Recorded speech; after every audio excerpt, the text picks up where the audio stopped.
Nagsisimula ito sa isang tanong. Nasaan siya?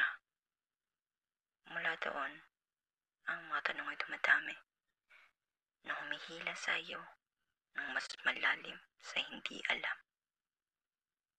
Maaari mong hanapin ang lahat ng gusto mo. Ngunit kung minsan, ang mga sagot ay mas nakakatakot kaysa sa katahimikan.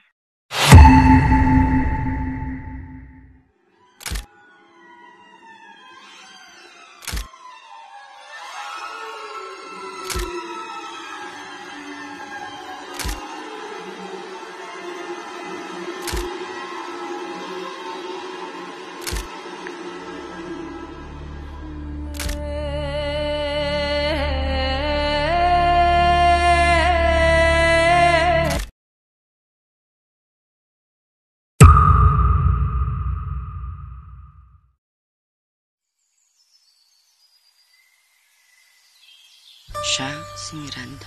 Siya naman si Julina. Hindi lang sila basta matalik na magkaibigan. Parang sila ang dalawang kalahating bahagi ng iisang kaluluwa. Magkasama nila ginawang lahat.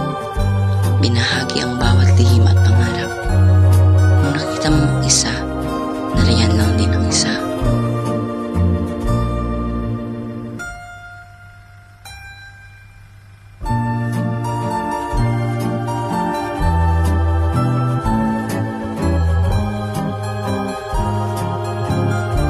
Minsan, malupit ang buhay eh. Kaya nitong pahiwalayin ang akala mo'y matibay at hindi talaga inasahan ni Miranda ang mangyayari. Si Julina ang liwanag sa bawat kwarto. Ang tipo ng tao na hindi mo mamawala sa paningin. Pero isang araw, bigla na lang siya nang wala. Walang sulat, walang bakas, walang paalam. Sabi nila, kapag may nawawala, maghihintay ka. Pero ang maghintay ay parang malulunod sa katahimikan. Hindi si Miranda pwedeng manatili dito. Wala siyang pakialam kung gaano katagal o kalayo ang kailangan niyang pagdaanan. Ibabalik na talaga si Julina.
siya ang patay.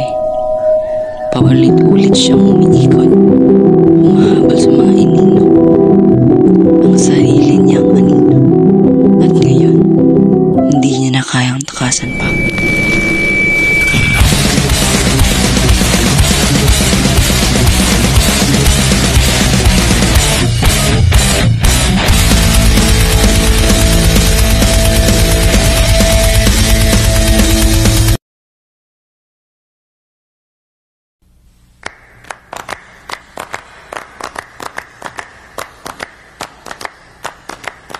Lollipop, lollipop, oh, lolly, lolly, lolly, lollipop, lollipop, oh, lolly, lolly, lolly, lollipop, lollipop, oh, lolly, lolly, lolly, lollipop.